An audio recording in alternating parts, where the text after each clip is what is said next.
I'm DB, aka Danielle Bezalel, and I'll be your host for the next 6 episodes of this podcast and beyond. Sex, birth control, bondage, domination, sadism, and masochism. Everyone took the condoms, blew them up in the hallway. Conversations about STI and safer sex did not happen. My first time I saw a condom, I was 20 years old. Never do anything that doesn't feel right to you. Otherwise, you're not consenting. I don't even know about a penis's anatomy. I want to be someone who talks more about it openly to de-grossify it. So there we were, starting a sex ed club.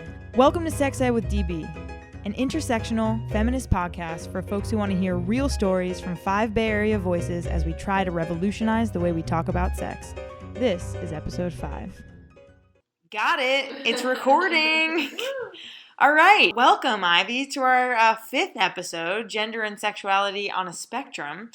Can you talk about you talked about this a little bit in episode 1, but talking about the difference between gender and sexual orientation, and have you ever heard of the genderbread person? Sure, yeah. Can you talk about what that is and kind of describe that image? Yeah, so basically this is talking about sexual identity on 3 different levels. Remember, this is Ivy Chen, a sexuality professor at SF State who has been teaching sex ed in the Bay for over 20 years. There's biological sex, which is mainly going to be about actually a lot of different things. Genetics, hormones, genitals, right? The organs that we actually have. And based on those things, babies, when they're born, are often assigned a sex. So it's the assigned sex at birth. And typically it's going to be male or female, but there can be a whole lot in between. And what's in between is actually called intersex. According to experts, between 0.05% and 1.7% of the population is born with intersex traits. The upper estimate is similar to the number of redheaded people.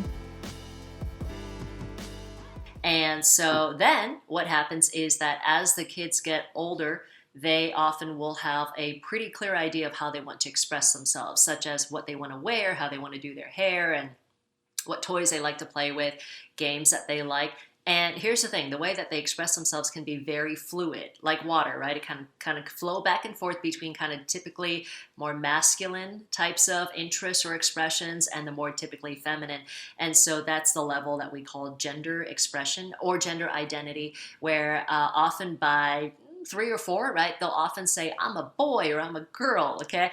But there are kids who are in between, which they might not necessarily want to claim either or that they go back and forth, or that they actually very, very clearly and they insist that despite having certain genitals or anatomy, that they're in fact the other gender, and that's of course transgender. And so now sexual orientation is a 3rd level, okay? And so sexual orientation, despite what some people think, is not just whom people have sex with. It's pretty complex. It's actually whom somebody is attracted to, whom they might fall in love with and want to have a romantic relationship with, as well as whom they might choose to have sex with. And so because of that, and very importantly, how they identify personally. And so because of that, you could actually have a kid who's just beginning puberty, who's not going to be having sex with anybody for a very long time, but they can still say, I know I'm straight, or I know I'm gay, or I don't know yet, I'm still questioning. And that's okay too. And so I think that one of the biggest problems is that people get these levels confused, which is why on forums you'll have somebody asking, what's your gender, male or female, when in fact male, female, or intersex is actually in fact a biological identity. Or sometimes people assume that somebody who is male, who likes to wear maybe dresses, right, or makeup, or likes the color pink, is gay, right? And I'm like, whoa, you just took a big leap, right? Right. So you're taking something that's more of a gender expression, or and identity. Exactly, and then you're making an assumption about their sexual orientation. Right. And so yeah. So in terms So it's of like the, stereotyping. it kind really of. is. Yeah, it really is. And so, I mean, especially since gender stuff is so arbitrary, right? So you might have known pinks and blues, right? Especially with Victoria's Secret and their pink line, right? That pink is now very much associated with the feminine, when in fact, in the past, anything that was on the red spectrum, including pink, was thought of as more masculine. That red, and pink was thought of as a stronger color, whereas blues, which are associated with things like the ocean, the moon, nighttime, things like that. Cool, okay, right? That's associated with feminine. And that somewhere along the way, decades ago, it flip-flopped, right? Yeah, and so now it's just used for marketing. Right. And it's not inherent or biological at all, right? That we glom onto these colors. Especially with these baby showers, I was right? just going to say that. Yeah. Gender reveal parties. Yeah, it's like, yeah. how do you know what your kid's gender is already? Yeah. You can know the sex, Right. but you cannot know the gender. Right, because, you have to wait for the kid to figure that out for themselves and tell you. All right, folks, if you've never heard of a gender reveal party, gender reveal parties happen when people want to share with friends and family whether they're having a boy or a girl. The reality is, parents don't know the gender of the baby. That will be their baby's choice when they eventually learn all of the constructs we ascribe to gender. For example, if you think being a boy means that they'll like blue, they'll be masculine, they like trucks. Being a girl means pink and feminine, they like dresses. This is not great. This perpetuates stereotypes. Let your kid choose who they want to be and how they want to identify. Right. Yeah, and so that's weird, right? Especially when it's like pink or blue, right? So, but I think that a lot of parents are socialized to believe, well, it's either or, right? When in fact, actually it exists on a spectrum. So a spectrum is a continuum. So there are steps and points all along the way, and somebody can reside in any of those points and or visit different areas. And is that what gender fluid means? Yeah. So fluid basically means similar to a liquid. It can flow back and forth, and somebody's identity can flow back and forth. And sometimes actually for kids, they might play around, with those expressions. And especially if, and quite honestly, it's if their family and their school allows for that freedom. And also their peers don't tease them for it, right? Because there's a pretty big pressure to conform and to just fit in and to not be bullied, right? And so therefore, if they actually get a lot of negative reactions to their behavior, I mean, even if it's just literally for their own safety, right? That they might feel like, well, I have to hide who I really am. And then there's a lot of shame that goes along with that. I mean, same thing with being in the closet about one's true sexual orientation as well. So much good stuff. How do we have these conversations with young people? Like, what are other tools that are useful in talking to youth about the 3 different kinds of categories that there are? Well, I actually think that kids and teens are... they don't have a hard time with this at all. I feel like that they see this in their own lives and in their own friendships. And I almost feel like that it's their schools and families who have to catch up and to be much more inclusive in the way that they talk about identities and bodies and things like that. But I think that actually kids are real good with that, So, I mean, the common thing that teachers do, and they still do, is to do boy-girl, right? Like you have to sit boy-girl or lined up boy-girl, okay? Cut that out. Just stop it with the whole binary, like either or. And I think that if the schools take the lead and it's just normalized as a part of the school culture and a part of everyday kids' lives, they're just going to grow up as healthy kids and adults, with these ideas that people can just be whatever they want. Great. Yeah. I absolutely agree. Yeah. Again, gender and sexuality with dating apps. What's the deal? I don't know if you have any more thoughts about dating apps and the way in which we talk about, gender and sexual orientation and the way we present ourselves in dating apps. Any new thoughts on that? Well, it's just that I feel like anything where you have to fill out a form, right, and identify yourself, it limits you, right? And so, I mean, what's kind of cool is a couple of years ago, Facebook actually had a bunch of different options with what you can check, right, as your gender identity, or just come up with your own term, right? And so, I mean, it can be very limiting if you're like, okay, so who are you into, men or women, right? And you're like, well, and the thing is, it might work for most people, but it's not going to work for everybody, right? The most popular dating apps like Tinder, Match.com, and OkCupid don't necessarily cater to people who identify with living and breathing on the sexuality and gender spectrum. There is an app, however, called Wingmam, a dating app specifically designed for LGBTQ women. Sorry, guys. Here, you have a ton of options for everything from gender to orientation to relationship preference. From polyamorous to intersex to genderqueer to questioning. All the identifiers that other sites don't acknowledge are here. So the truth is that whenever people date somebody, so online dating, including dating apps, it's the second most common way that people meet a partner nowadays. The most common is still introduction through some mutual acquaintance or a friend. Dating friend of a friend, right? And so in that case, I feel like that you get to meet them in real life, and then you get to kind of clarify what it is that you want and how you identify. So you said that when you teach kids about this or go over these topics with kids, they get it. Which part about gender and sexuality being on a spectrum resonates the most with them, would you say? I teach puberty ed a lot. And so especially when their bodies are going through these changes, these are biological things that are often driven by hormones. And in fact, it doesn't take a lot to be inclusive in talking about this. So for example, one of the things that I use in puberty classes, I still use the male and female symbols, right? The circle with the plus sign underneath for female.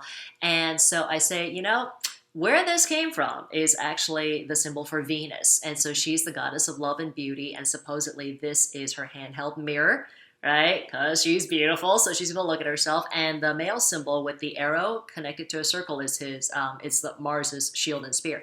And so sometimes people would assume that means girls just want to look pretty and guys want to fight and be violent.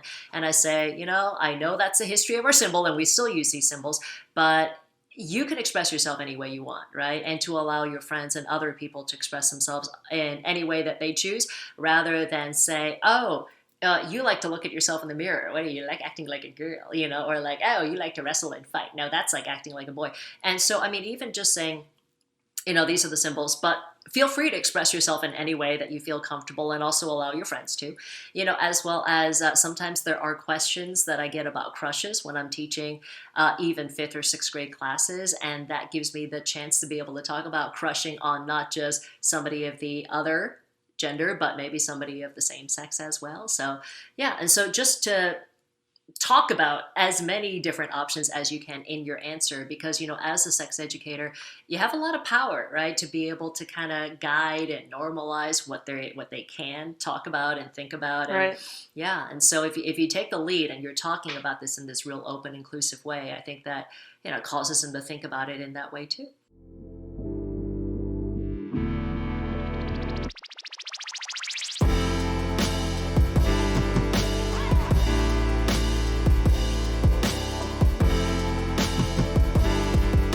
Welcome back. Here we are again.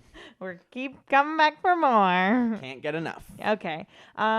This episode on Sex Ed with DB is about gender and sexuality being on a spectrum. And you, Aaron, out of all of the people in my life, really live this truth and know this truth, and I admire the shit out of it.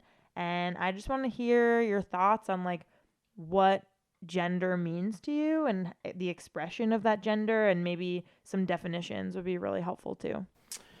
Yeah, I definitely agree. I definitely think that these things are not fixed. I think that we like to think of things as fixed. I think our society in general has an easier time with understanding things as absolute truths. Remember, this is Aaron Steinfeld, an educator and activist who teaches youth in Oakland about healthy relationships and how to prevent abusive ones. And don't often leave room for people or ideas to change. That being said, my understandings around my gender identity have changed a lot recently. And with that, my gender expression has changed a lot recently. I identify as a trans person, as a trans feminine person. I am someone who was assigned male at birth and lived the vast majority of the first 22, 23 years of my life moving through the world as a boy, as a young man. And in August of 2015, made the decision to start living my truth as a trans person. With my transness changing. My sexual orientation or understandings around my sexual orientation have changed. I am way less concerned with body parts than I ever used to be. And understanding that people who identify as masculine people don't always have penises. And that people who identify as feminine people like myself don't always have vaginas. And I think there's a lot of biological determinism. Even in the trans community, we have a lot of trans elders who believe that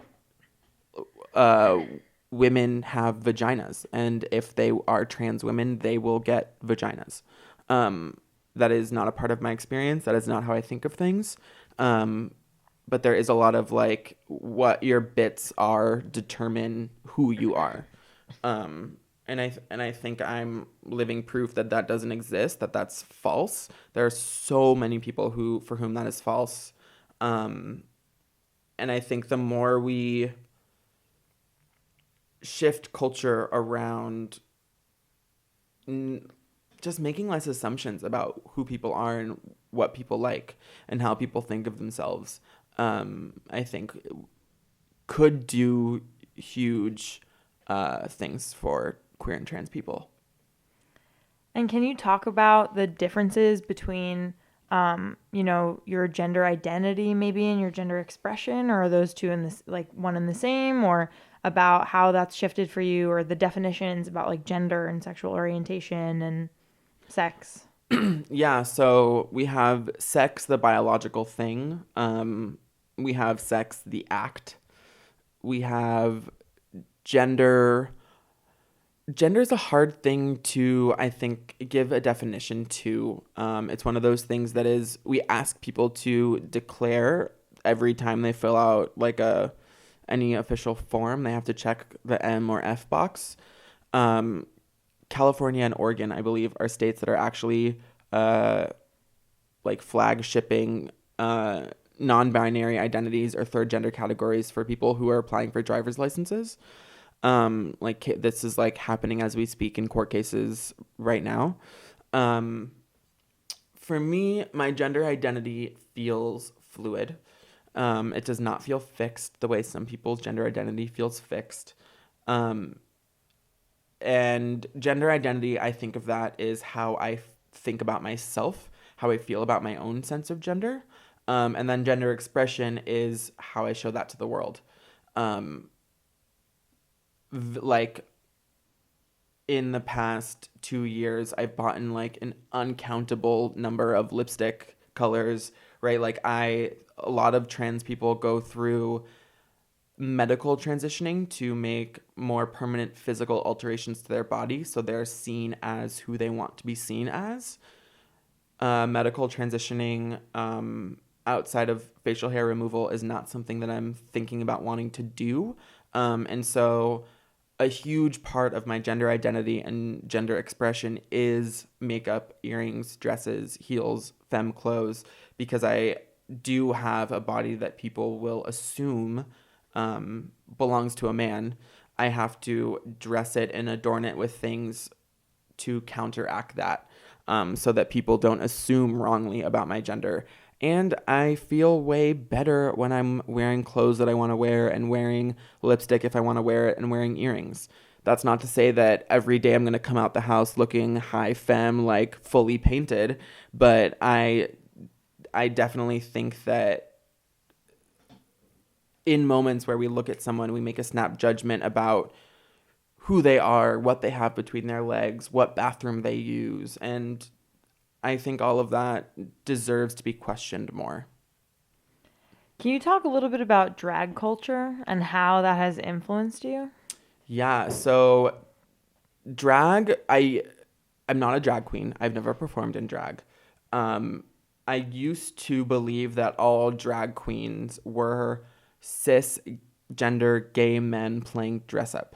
And because of that, and because I always had this internal sense of putting on a dress and heels and makeup for me was never dress up. It was never a costume. I used to distanced myself greatly from drag culture because of what I thought that it was. Very recently, I've been reintroduced to it through friends, and I am now unsurprised that there are many, many trans people in the drag community. Drag, I think, does a lot of good in the way of making assumptions around gender turn into question marks rather than statements. I think that there's a lot of emotional vulnerability it takes to do any type of performance. And I think for people who put on wigs and dresses and lashes and nails and heels and lip sync to a song, that is no different. I think that there's huge amounts of emotional vulnerability that go into that. When RuPaul Drag Race, like the show, that is a huge institution right now in queer culture. And there's more conversations about trans women being in drag happening on that show. I've seen the show take shift in some of its language practices to honor the transness, the womanhood of some of these queens. I often think of, when I think to myself, like, okay, what am I going to wear today? I think like, what drag do I want to put on today? Do I want to put on boy drag? Do I want to put on normal Aaron drag, which is like pants, a femme top, and lipstick and earrings? Do I want to like wear a wig out? Do I want to wear more makeup than usual? Like, it's all, to me, is drag. Every time I dress my body in anything, it feels like drag to me, because all of it is just playing with what body I was assigned at birth and how I feel about myself and what I want to have people see me as that day.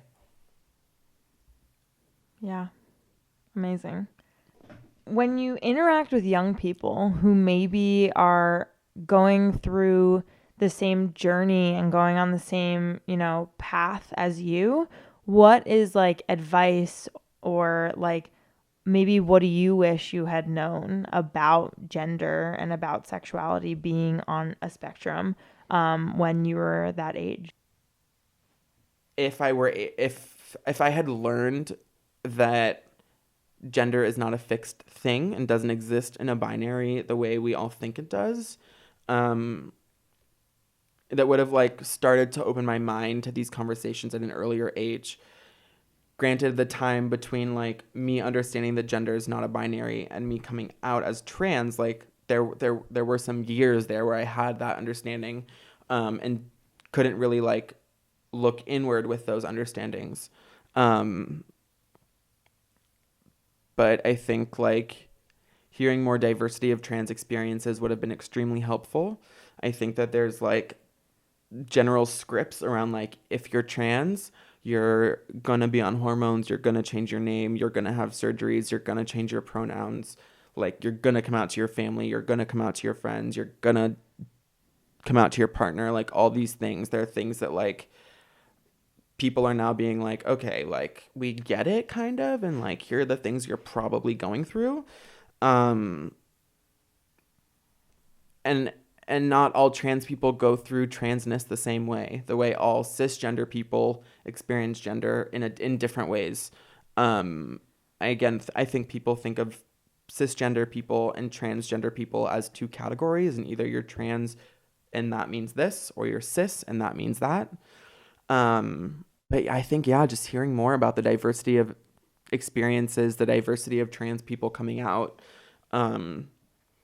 I think had I learned earlier that like so much of early mainstream activism around queer and trans issues was from trans women of color and trans femmes of color, would have been huge for me in acknowledging the ways that racism has sort of co-opted the queer and trans justice movement. And I think learning about third gender people who existed pre-colonization, who were wiped out in order to have spiritual practices replaced with Christianity, would have been huge for me to know that I'm not only am I not the only one thinking about this stuff or feeling this stuff, that there are people around the world who have been not only allowed to affirm their gender identity, but celebrated for their gender identity and celebrated for their gender diversity, would have been a huge just like, oh, you mean it's possible to live in a world where trans people like aren't being like reduced to body parts and violence all the time? Like, you know, having those earlier conceptions, I think, would have been really helpful. Yeah, you've hit on a lot of points about gender being on a spectrum. And I think that it really is the same for sexual orientation. I think like it's so it's so stupid that people say like, oh, you're just like experimenting. Like, what if that's just like how you want to live your life and like who you are attracted to? And like, can you rant about that? Yeah. And I think this like experimenting seen as a bad thing comes from this like idea that someone having a fixed sense of self is better than someone in question. I think that like if someone's experimenting, that shouldn't be a bad thing. Like, oh, you're just experimenting is basically saying like, oh, you don't know yourself. Well, who in this world like isn't experimenting with something every day? Taking a new route to work, going after a new job, starting school again, right? Like so many things that we do in life is experimentation. And I think when we reduce queer and trans people down to, oh, this is just a phase, or, oh, you're just experimenting, we're taking all the validity out of those real feelings and those real experiences. I think that the acronym LGBT does a lot of good, can do a lot of good, could have the effect of uniting a bunch of people under a common cause. I also think it parses out who gets to call themselves lesbian, who gets to call themselves gay, who gets to call themselves bisexual, and that those people exist in 3 different camps. And I think that there's way more fluidity there. It's way messier than people want to give it credit for, and people don't like messes because they're not given the skills to deal with those messes.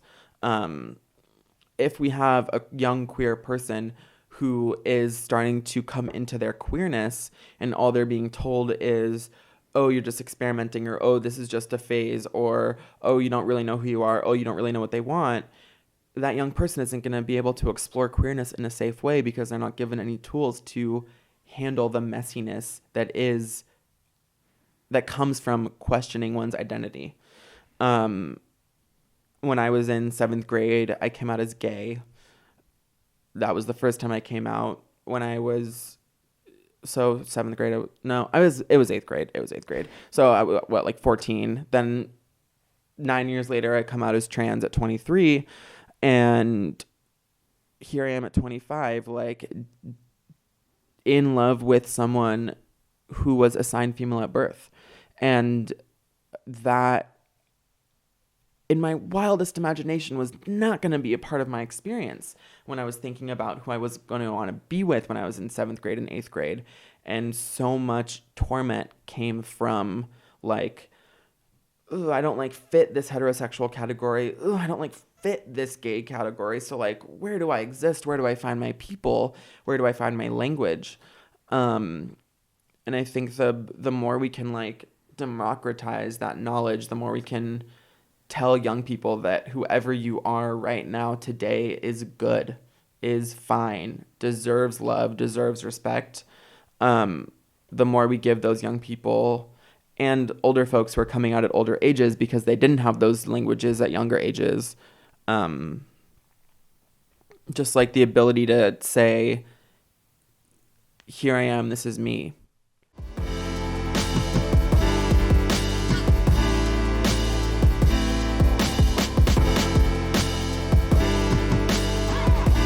How do you identify, what is your gender that you identify with? Oh man, there's a really great meme. Have you seen it? It's like, oh shit, what is it? It's something like, somebody is maybe asking like if somebody's a boy or a girl, and they're like, I forget. Hey, what's happening? It's what like meme? either they're saying it's like like no to either, but everybody thinks I'm hot, so that makes everyone gay. Doesn't matter. It's like this like anime like meme. I'll find it. It's hilarious. Okay. Remember, this is Pristine Shin, an educator and activist living in Oakland. Can my gender be gay? I do identify with I do identify with being a woman and a woman. Definitely parts of it. I would definitely probably like the reason why I identify with being a woman is kind of like similar to my identity as a queer person or my identity as a person of color, and it more so has to do with the identification of the understanding of oppression and experiencing life in a specific way because of the way that I am perceived, or like certain advantages or disadvantages that I don't have necessarily control over. And so it's more of like a camaraderie around that understanding and that like protectiveness and that whatever. Sure. But definitely don't like whatever it would normatively mean to be a woman isn't necessarily, I don't think there is any normal way to be anything. Yeah. And what about sexuality? So you identify as a queer person. Can you explain what that means? It means I'm real bendy. It means that I don't like Gumby. When you said bendy, I thought of like Gumby bending in different shapes. It means I don't identify with rules or with things that are ascribed. So like anything that's not straight, in the sense that like I can have. And I have had very queer experiences with penis wielders. And let me give you a funny situation. It's something that I was reflecting upon earlier. So I have certain, like in certain party situations or certain things, like in like hooking up or kissing, like men, masculine of centered men, lol. And I've recognized and like been reflecting on like I feel really powerful in those situations. And when you're making out with men? Yeah. And I was reflecting on it earlier, and it's because it's really gay. Like I present more, like I'm more like masculine of center, like, but because technically like I'm a woman and technically like I have a vagina and technically they know that I identify that way, it's like safe and it's okay, right? Like they wouldn't kiss like a penis wielder like naturally, but because technically I check these boxes, like it's chill and they're like into it, and I'm like, bro, like I look more like a boy than you do sometimes, and you're into this right now. And so it's just like you're being kind of gay. So like it's fun. Yeah, anyways, that is funny. That is cool. Yeah. I mean, do you ever say that to them and they're like, no, what? You're gay? And you're like, yeah, I am gay. No, I don't think I've said it to them, but I've definitely talked about it to like their partners. Anyways, it means that it's fluid and that there are no rules, and I think it's like an identification with fluidity. Got it. Whatever that means. And one last question: how do we teach the fact that gender and sexuality are very much on a spectrum? So another shout out to one of my lovely friends, Miss Becca Friedland. Science teacher of the year. So she had to teach sex ed at her school and had myself, Aaron, and two other folks come for a like identity panel before she started sex ed to incorporate that into the students' understanding of what this means, and trying to get a fuller picture of the fact that we're not just going to talk about like anatomy right now. We're not just going to talk about penises and vaginas and all these things, but understanding all the different aspects of sexuality, and starting off with that, and like having them come up with questions and having them, you know, I think there was structure that she brought to it, but it was a conversation between like and questions that students were asking. So I think that's a cool way.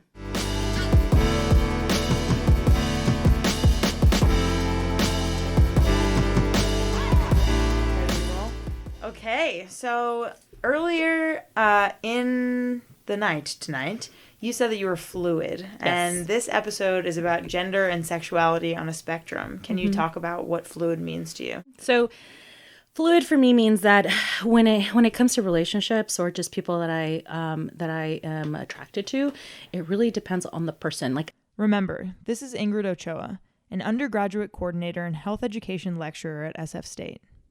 I don't say I'm bisexual because for me, how I define by saying I'm bisexual, I see it as like a political term, and I'm so it's not. I know it's been looking at the political aspect of LGBT community is important. I'm not going to say that it's not, but me personally, I never identified myself as that person. Like, oh yeah, fight the fight. You know, I do, but in my own way.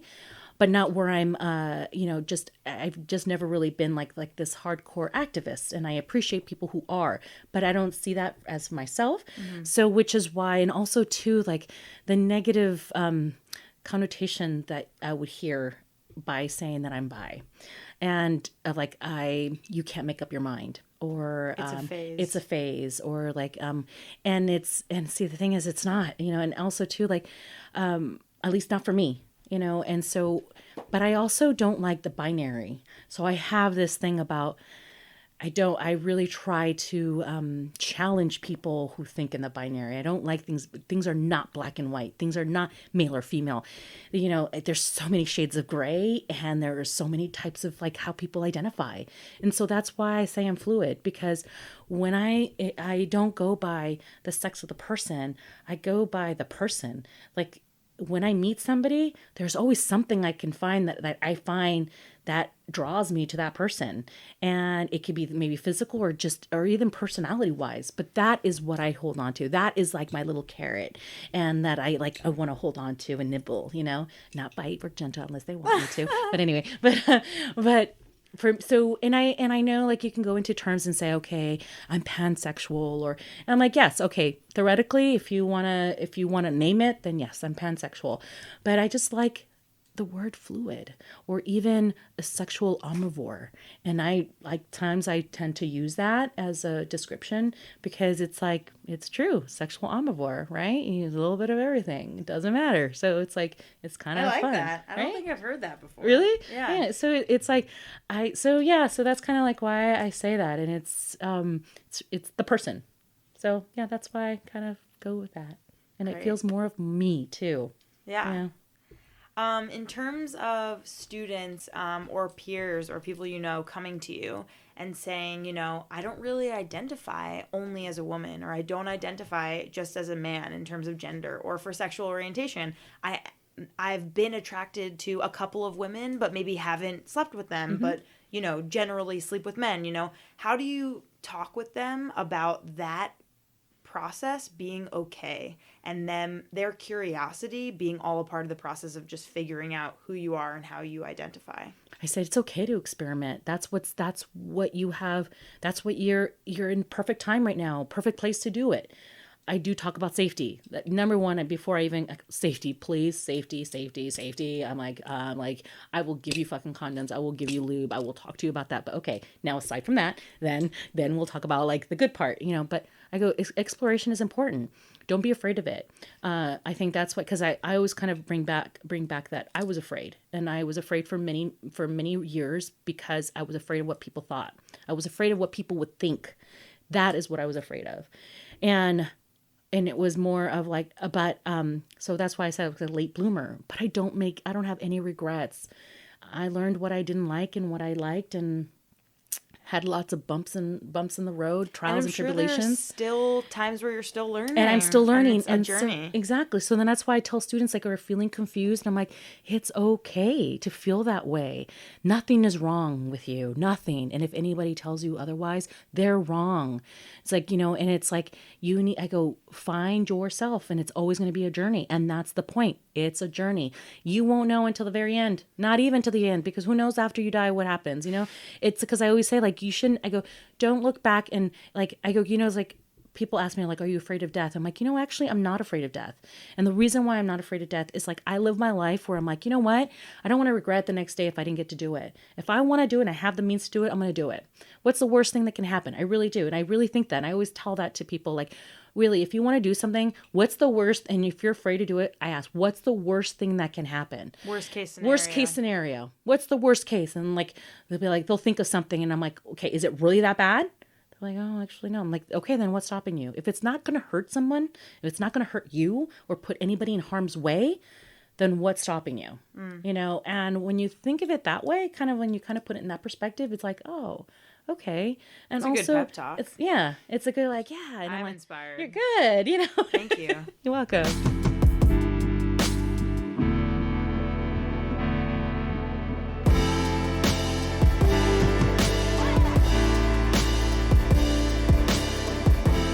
Hey, Mom. Back again for Hey, episode Dan. 5. How are you feeling on this podcast so far? I love it. Yeah? Yeah, I don't Yeah. get that much time to talk to you usually. Yeah, this is like a long time to chat about these things. Remember, this is Rebecca Levy, my mother and an OB/GYN, a mother of 3 who runs her own private practice in Napa with over 2,000 patients. Could you talk about, like, as a mom, like how, like, if you ever thought, like, me or like Jacob or Dylan. Jacob and Dylan, by the way, are my brothers, in case that wasn't clear. Like, kind of identified, like, more on that spectrum with either gender or sexuality, and like how you went about like educating us that like either that was okay or like maybe that's what this is like or like whatever. Well, unfortunately, I don't think we talked about it like voluntarily enough. But I kind of always felt like I was just following your guys' lead. That for me, it never was an issue like, oh, I hope this is what you do, or I would be upset if this is what you do. And I have other parent friends who I know do feel that way, and I would sometimes talk to them about it, like, how could you feel badly just because that is what your kid is, you know? But I always felt like I just took the lead from you guys, that whoever your interest was or whatever you felt was okay for you, as long as you felt okay with it and it was safe for you, and you know, I always felt like it was okay, whatever relationships. I don't think I ever, you know, except maybe one time when I felt maybe a relationship was unsafe for you and someone wasn't treating you right. I don't think I ever would pass judgment on who you chose to be with or what kind of. What about like know. gender presentation? Like, I feel like I, you know, identified definitely as like a tomboy when I was like a kid and didn't like present masculine by any means. Like, I still very much felt like I was a girl, but really enjoyed kind of like dressing in like boys' clothes, and that was like more comfortable for me. And like, what was there any time where you were like, oh, maybe she's gay, or like related those two things? Honestly, no. I thought that however you felt good about yourself, it was important to be supportive of that. So if you wanted to wear your ballerina costume one day, that was fine. And if you wanted to, you know, wear a baseball uniform the next day, that was fine too. I never really associated that with like, this is a big decision. You know, I just kind of felt that was all part of who you were. Yeah. But I did put you in a ballerina costume once in a while. Yes, you did. We have Good pictures. times. Okay, Mom. Okay. How do you think that we should be teaching the fact that gender and sexuality are on a spectrum? Like, in, you know, the same question about like in a classroom or in schools or like every day, like, how do we make this the norm that like it is okay to like not, you know, you don't have to put yourself in a box. Like, it can be fluid. You can be feeling a lot of different feelings, different presentations. I think there are ways to start the conversation. And I know one of the ways that we started a conversation at home, like when I wanted to talk to Dylan about it, was there have been some shows on TV not too long ago about children who identified as trans and the parents who were supportive of that. And they would do a whole, you know, interviews and documentary and everything. And I think that using that as like seeing this healthy family, and that's a norm, you know, that to have somebody at home watching that, I think that's really can be a jumping off point. Whereas I don't think you need to say to a classroom of kids, like, however fluidly you're feeling, it's kind of hard to wrap a group of people around that. But showing them this, how a supportive family identifying their kid as, you know, as somebody that they should help along their journey in life, and this can become a norm if you look at it that way. I know that stimulated a conversation where I would say to him, like, well, what do you think about that? And just listen. And then that's your opportunity to either say, no, that's not the way things are, or well, why would you think that there's something wrong with that, or there's something wrong with that kid, or they, because out there, what they're hearing is not kindness, and not that's the norm, and not, think people should be supportive of that. I've read a lot about that kind of situation, where the parents are being supportive, and that's great. And then when you look at people's comments, they don't get it. Adults don't get it. So how are their kids going to get it? You have to place those kids in a place where the people around them, the people teaching them, the people supporting them get it.